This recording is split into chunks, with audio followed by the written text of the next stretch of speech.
10 payo sa mag-asawa. Madalas ba kayong magkaroon ng pagtatalo? Normal lang yan sa mag-asawa. Pero paano nga ba mapananatiling maayos at matatag ang pagsasama kahit dumaan sa maraming problema? Narito ang ilang tips para mapatibay ang inyong relasyon bilang mag-asawa.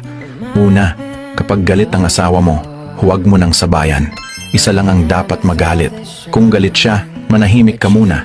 Kapag kalmado na, saka kayo mag-usap. At tandaan, huwag kayong matutulog na magkaaway. Ikalawa, magkaroon ng self-control, matutong pigilan ang sarili, hindi dahilan ng galit para manakit, magsalita ng masasakit na salita o manugod ng kapwa.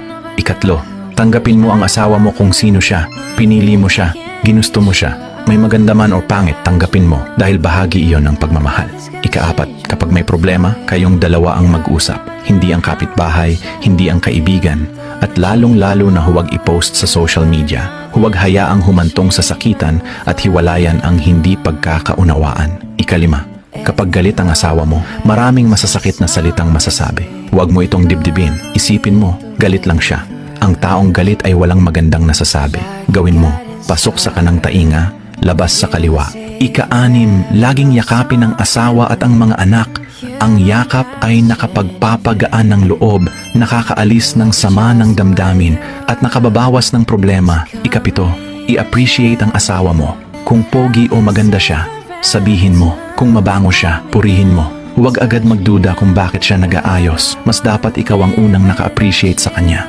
Ika-8, mas mahalaga ang respect at trust kaysa sa love dahil ang pagmamahal mas tumitibay kapag may respeto at tiwala sa isa't isa.